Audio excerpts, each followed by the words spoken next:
Welcome. Today we want to talk about something that is unfortunate and real, and that's Mhm. ageism in the workplace. And how do you handle ageism when it rears its ugly head in an interview? Yeah, well, I think we have to start by just acknowledging that it exists. And As an old person, I can attest to that. I feel like I'm getting there, and Yeah.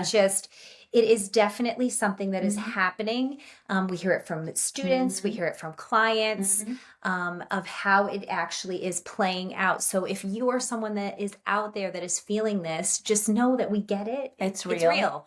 And part of the reason is that organizations have become more flat. So Mhm. it is common now to have a very young manager. Yep. And as a professional returning to the workplace, there's a good chance that you'll be interviewing with almost always interviewing with someone much younger than you. I mean, I have kids in their 20s. It could be you have a 20-year-old. I mean, Yep. it's not a far-fetched to be being interviewed by someone your kid's age. So being prepared for that and understanding that ageism is a matter of perspective, right? Depending Right. on where you are on the age line. It's not necessarily a death knell. It's not necessarily going to kill you in the interview, but you have to be prepared for it. Yes, and even leveraging it as an asset. Yeah, in a for way, sure. right? For sure. Well, let's just talk a little bit about how it might sound. Yeah. How these ageist Yes. comments might sound. Well, legally, no one can ask you your age, No. so it's good to know that. But we have the internet, and they can They can very look you easily up. find That's it. right. So trying to hide your age doesn't really matter. But usually it's a thinly veiled comment, something like, gee, Kelly, you're like way overqualified for this Right. job. I'm afraid you'd be really bored in this Mhm. position. That's usually the way it comes up. So overqualified, too seasoned, too senior, Mhm. as opposed to you're too old. Or you'll be bored. And then the second piece is always you'd be bored, you wouldn't be challenged. Yeah. Part of that could be a legitimate concern. Right. Because if someone is coming to you with very senior skills and maybe they just need an on ramp to Mhm. another senior job, the reality is you could feasibly, from the recruiter's perspective, be coming there just to get a year of experience to leave and go to do what you really want to do. So the important thing when you hear this statement is to handle it. Basically, this statement is an objection. It's objecting to you as a candidate. And the way to Right. handle it is to handle it using the 5 steps that we teach for handling an objection. Yes.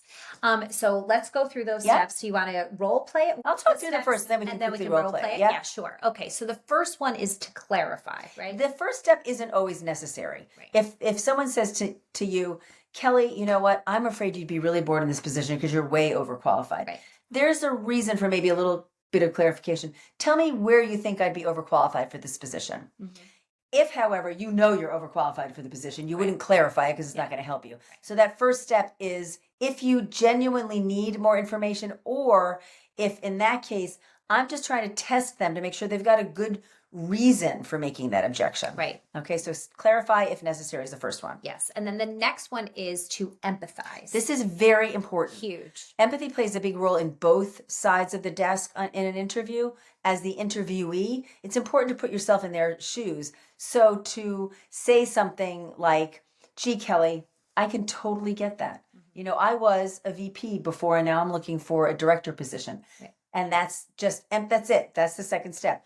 Let them know that you understand it, that it's valid, nod, look at them and acknowledge that you get it. Yeah, we're getting you on the same page. That's right. You're getting you on the same page. Okay, so refute and make your case. That's the third step. So Yeah, the second step flows right to the third case. Yeah. So as soon as I say to Kelly, you know what, I get it. I was a VP before and now I'm applying for a director role, and I can see where you'd be concerned about that. Mhm.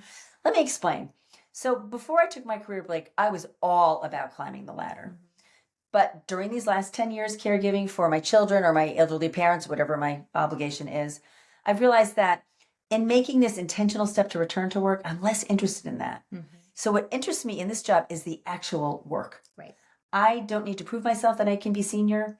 Frankly, I don't really want that. I mean, the higher up you go, the more work you're bringing home, the more headaches you have. I really want to dive in and do the work. This is a perfect size team for my skills. This is my sweet spot of what I do well. Mhm. And most importantly, this is what I'm really looking for. So I look at it as a win-win because I get the role that I want with the size and scale that I want. Mhm. And you do get someone who's got a little more maturity, a little more experience, who can really build this team to its best performance. Yeah. Okay. So See how well that works. See how well that works. Then you want to test for understanding, right? So the next step is to gain that agreement. exactly. That's what And you want. it's short. So I finish my thing about the win-win. I say, so does that make sense to you? Right. Well, I'm just going to say it does make sense to me. It Do you, actually- but I want to really know, like, are you going to feel comfortable? Because I know you have to report up to the other folks on the team. Do you feel comfortable presenting that? Right. Yes, I actually think that you made some really valid points as to why this makes sense for you. Yeah.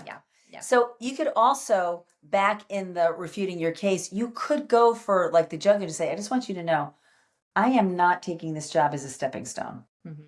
I'm taking this job because I really want this job. And I expect, assuming that I perform well and the organization does well, I expect to stay here. Right.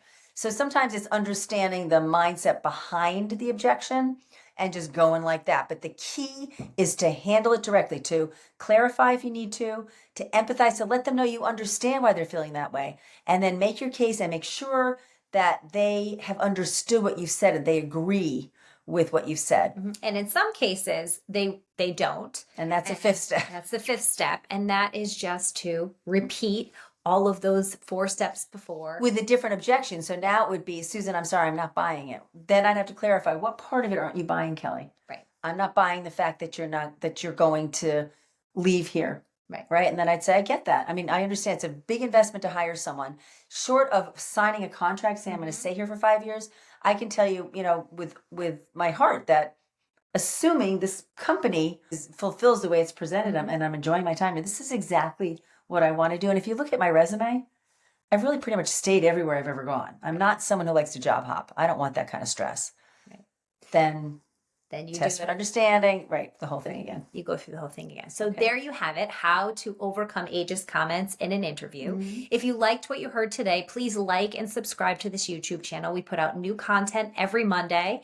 If you want to learn more about us and our programs, you can visit us at www.preparetolaunchu.com. We also have a PDF that shows these yes. 5 steps in play. So we're going to drop that in the chat so that you can download that and kind of see it played out for you. Yeah.